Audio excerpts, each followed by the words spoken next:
Aujourd'hui, on se penche sur des documents qui évoquent la rencontre du 21 mai 2025 entre Cyril Ramaphosa et Donald Trump à la Maison-Blanche. Oui. Et il y a eu un moment assez particulier, semble-t-il. Trump aurait montré une vidéo au président sud-africain.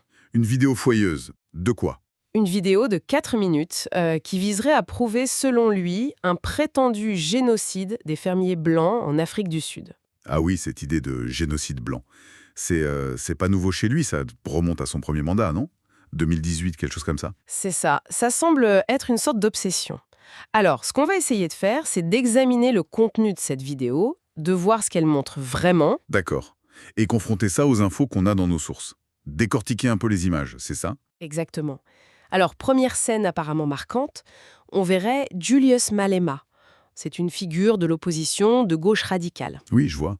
Et il fait quoi?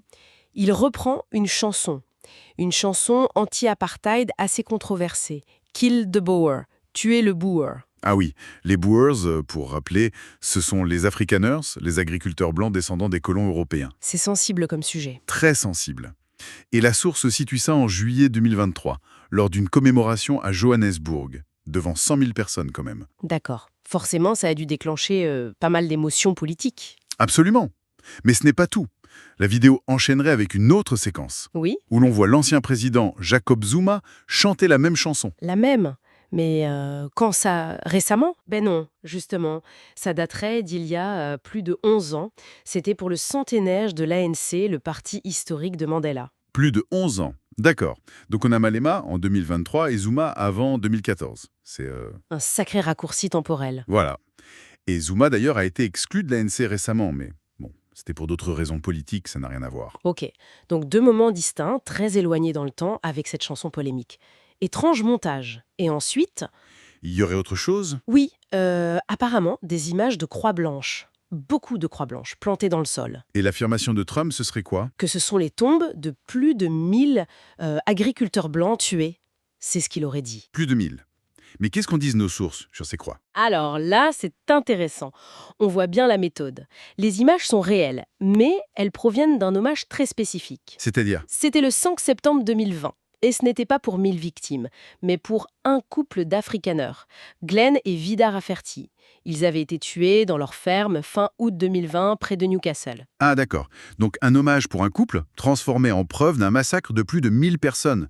L'écart est énorme. Oui, et la source précise que des suspects avaient été arrêtés pour ce crime spécifique. Elle mentionne aussi d'autres hommages similaires, comme 51 croix plantées en septembre 2019 pour les victimes d'attaques de ferme en général. Donc ces attaques existent, c'est une réalité tragique, les agriculteurs, leurs employés, sont victimes de violences. Oui, absolument. Personne ne le conteste. Le point crucial, c'est de savoir s'ils sont plus ciblés que le reste de la population. Et là, que disent les chiffres? Les données, notamment celles de la police sud-africaine, ne vont pas dans ce sens. Elles montrent que malheureusement, l'Afrique du Sud est un pays avec un taux de violence extrêmement élevé qui touche tout le monde. Et concrètement, sur une période donnée, Par exemple, d'octobre à décembre 2024, la police a enregistré 6 953 meurtres dans tout le pays. Sur ce total, un agriculteur et 4 employés agricoles tués. un agriculteur et 4 employés sur presque 7000 meurtres. Oui. Et si on prend sur une année complète, Reuters donne un chiffre de 8 agriculteurs tués sur un total annuel de plus de 26 000 homicides.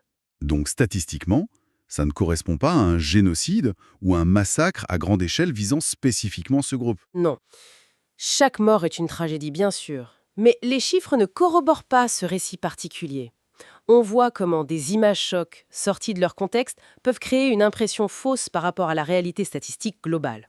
Et cette accusation de Trump, elle n'est pas nouvelle, vous le disiez, déjà en 2018. Oui, pendant son premier mandat, il avait tweeté demandant à son secrétaire d'État de l'époque, Mike Pompeo, d'étudier ce massacre à grande échelle. C'était lié à ce moment-là à une proposition de réforme agraire en Afrique du Sud, la saisie de terres sans compensation. Et il a aussi récemment accordé l'asile à une cinquantaine de fermiers sud-africains, si je me souviens bien. C'est exact. Il y a une insistance claire sur ce sujet depuis 2018. Et c'est souvent lié, d'une manière ou d'une autre, au débat sur la réforme agraire là-bas. Donc, pour résumer, on a une vidéo qui utilise des éléments sortis de leur contexte, une chanson reprise à 10 ans d'intervalle, Un hommage pour un couple présenté comme des milliers de tombes. Exactement. Pour appuyer une narrative de génocide qui n'est pas soutenue par les statistiques globales de la violence dans le pays, même si la violence contre les fermiers est bien réelle, comme pour le reste de la population. C'est un exemple assez clair de la façon dont on peut manipuler des images et des faits isolés, hein. Tout à fait. Pour construire un récit spécifique qui a un fort impact émotionnel, mais qui occulte une réalité plus complexe et malheureusement plus large de la violence en Afrique du Sud. Et ça laisse une question en suspens, finalement. Comment un récit comme celui-là, centré sur un groupe spécifique, peut-il devenir si puissant, si persistant au niveau international? Surtout quand il est amplifié par des personnalités très influentes. Oui, même face à des données locales qui montrent une image différente, ou en tout cas plus nuancée, qu'est-ce qui fait qu'une histoire comme celle-ci résonne autant, bien au-delà de ses origines? C'est une vraie question sur la force des narratifs.